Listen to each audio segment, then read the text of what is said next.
Hey everyone, Josh here with a look at another Star Wars toy, and today we're going to unbox a 3 3/4 inch Black Series. This is the Emperor's Royal Guard. So let's go set this guy free. Alright everybody, here we are today with a 3 3/4 inch Black Series. This is the Emperor's Royal Guard. And of course these guys made their first appearance on film in Return of the Jedi. And we are going to unbox this figure today, but before we get that far, I just want to quickly spin this packaging around, let you guys take a look at it. And there isn't a whole lot to this packaging. You just really have another picture on the back and a quick character description, and I'll go ahead and read that to you guys. Emperor's Royal Guard. The Emperor's Royal Guard were the personal bodyguards and assassins of Sheev Palpatine. Armed with force pikes and fully clad in their anonymous helmets and crimson, the Royal Guard were silent, imposing, and deadly. Alright. So, looking at this figure right off the bat, I'm pretty excited about it because it comes with a bunch of accessories. You can see it actually comes with stuff that wasn't in any of the films. You can see there's a long blade, an extra or an interchangeable helmet. So let's get into this thing and see what they got going on with this figure. And that's one of the things I really so far and like or enjoy about the Black Series line is a lot of the figures, not all of them, but most of them come with a lot of accessories, and I really appreciate that as someone who collects. So as you can see, we get an extra helmet. It looks like an extra armor. You get a blaster, the force pike. Yeah, the force pike. Okay, so let's pop this guy out of here, and we'll get to these accessories in a little bit. I want to check him out. Very interesting. Okay. So here he is, and you know, one of the obvious features right off the bat is the actual cloth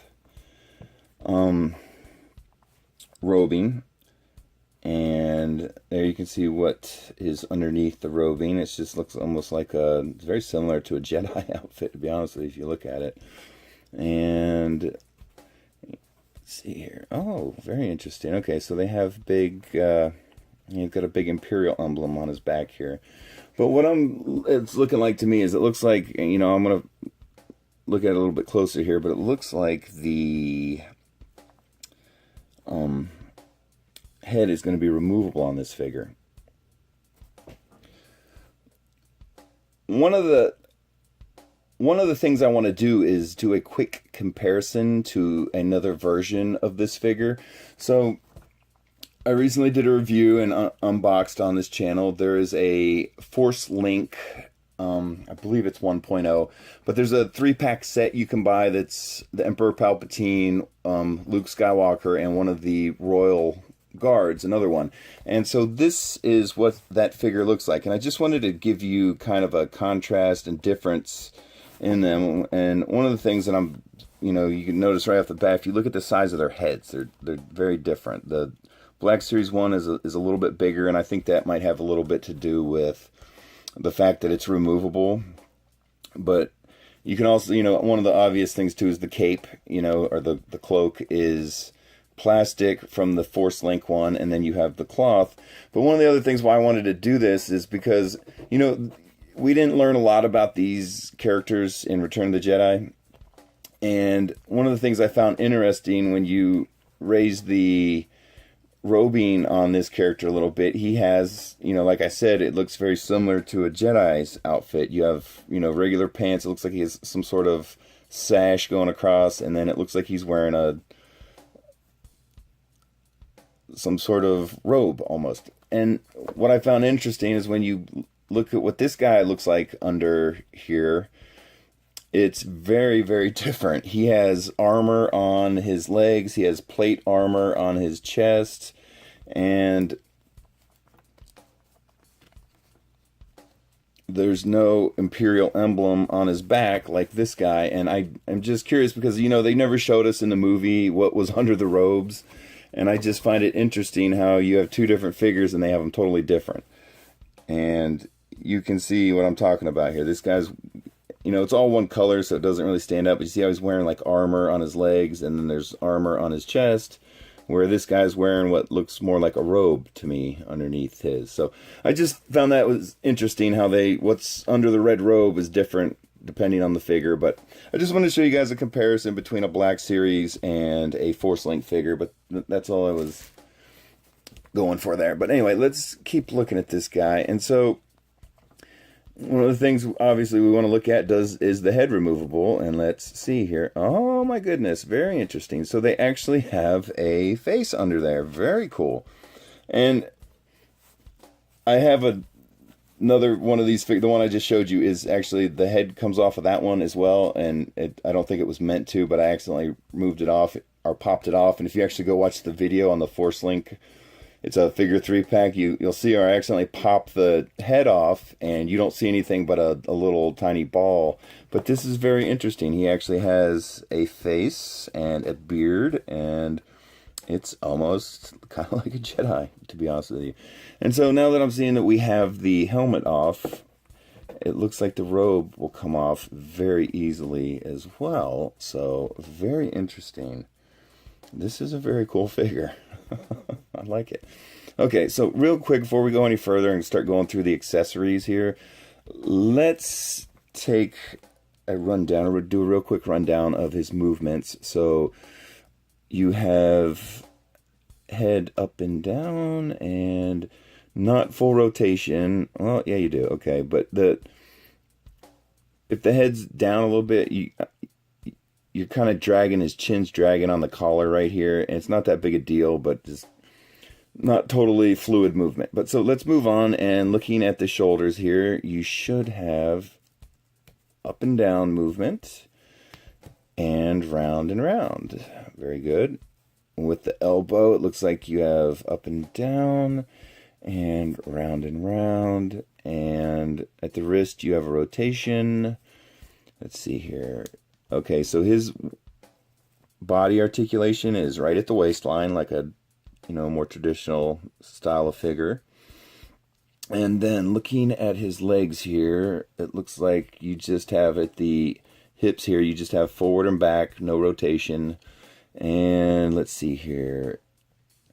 Very interesting knee.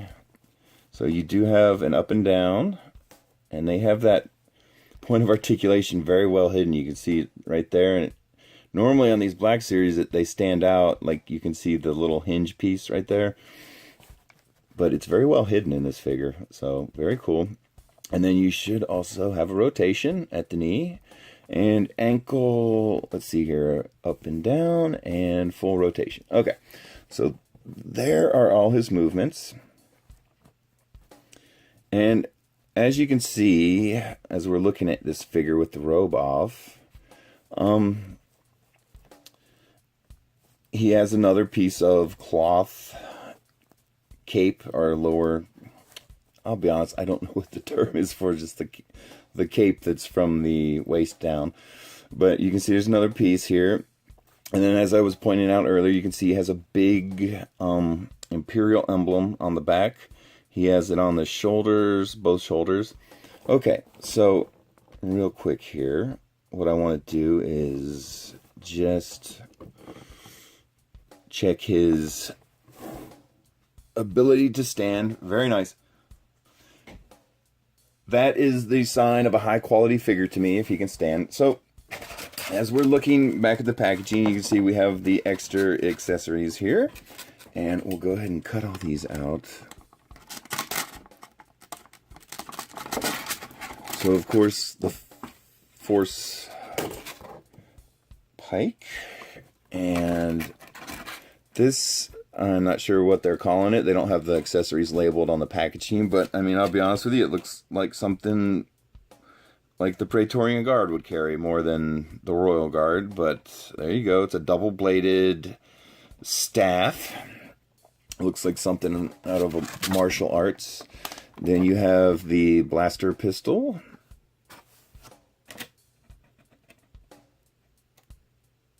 And we'll get another closer look at that when we put it in his hands. And then finally we have the other two pieces of armor. And one is like some shoulder armor here, and it's just some flexible plastic. Looks like you squeeze around the shoulder. And then we have, whoops, we have the alternative helmet. Very interesting. So let's suit him up in the alternative. And I'm not sure if you're supposed to do it over the cape, under the cape, but we're going to do it over the cape for today's video. And very nice. Very cool. And there you go. And if you look closely, you can actually see his eyes. Well, the camera's kind of at a lower angle than I am looking at it, but I can see his eyes. You can actually see his eyes through the helmet. Very cool. Very interesting. I thought it was just going to be a replaceable head, but that, you know, it's kind of hard to tell sometimes through the packaging, but I thought it was just going to be a head that swapped out, and it's actually a helmet with a sculpted head underneath. Very nice. So, okay. Very interesting. So then we're going to take the alternative helmet off and the alternative armor. And let's look at the blaster pistol real quick. Okay, and I just want to show you guys how the holster works. It's pretty self-explanatory, but I just wanted to show you in action. And let's see how well is it going to stay in there if we do the gravity test. Very good. So it's a good, it slides in and out, very small pistol. And let's see how well if we can get this thing in his hand here.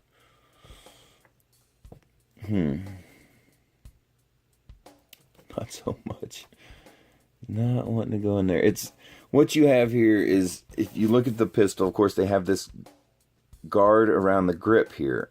And so you have to be able to get all his fingers in there, and it does not look like that's going to happen on this hand.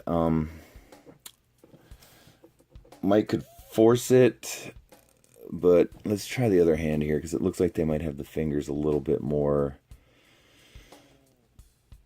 squeezed together there.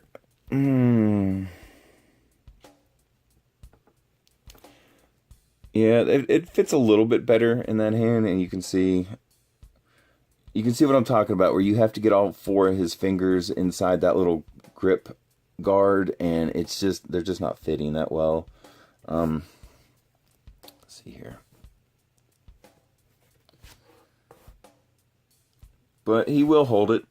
You know, it looks, oops, it looks a little bit better from this side where you can't see that the fingers aren't all the way in there, but and he's got a fairly good grip on it.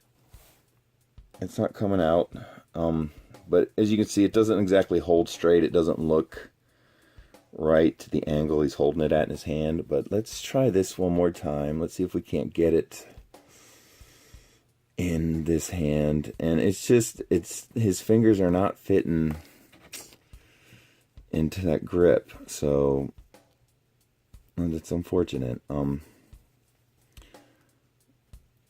I mean, you can stick it in his hand and he'll hold on to it, but that's really, I mean, it looks horrible. That's about the best you're going to get, unfortunately. Okay, so we're going to move on from there and check out the staff. And there we go.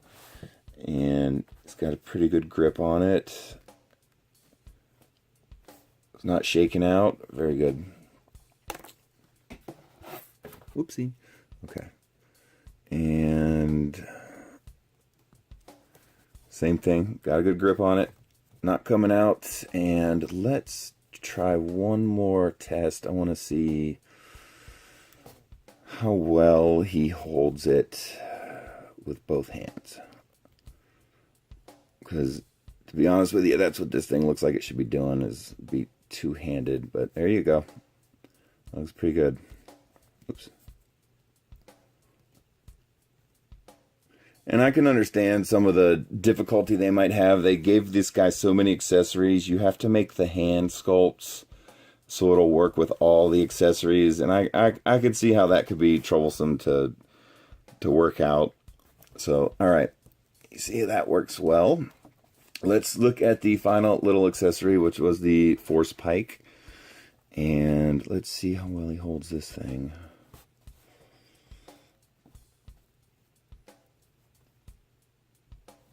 And this is exactly what I'm talking about. They really have his hands sculpted for the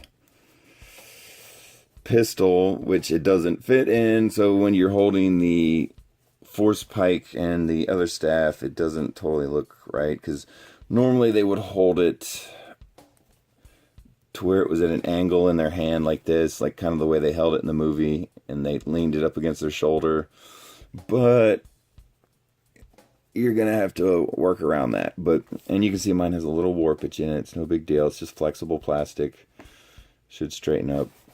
But there you go. There is the Force Pike. And let's see if he can hold it in both hands here, which the hand sculpts are pretty similar, so it shouldn't be that big a deal. There you go. He's got a pretty good grip on it. All right. So let's put him back in his traditional Royal Guard outfit. And yeah, it's very simple cape to get on, and you can see it just slides over his head, but you might want to be a little bit careful, because if you look, you can see they didn't put any kind of collar on it, so ripping this would be very easy, so you want to be careful with it. It's just very thin fabric. And then, of course, we're going to put the helmet, traditional helmet, back on. And well, it stays on there pretty good. It's not going to flop off on you, so that's good. And we'll go ahead and Force Pike him up. All right. And now that we have him all accessorized, let's see, will he still stand up? Very good. All right, well, there he is, everyone, from Return of the Jedi and the 3 3/4 inch Black Series line. This is the Emperor's Royal Guard. And thanks for watching, everyone. I really appreciate it. And if you're enjoying the content, if you like the videos, please subscribe to the channel. And we'll talk to you guys later. Bye.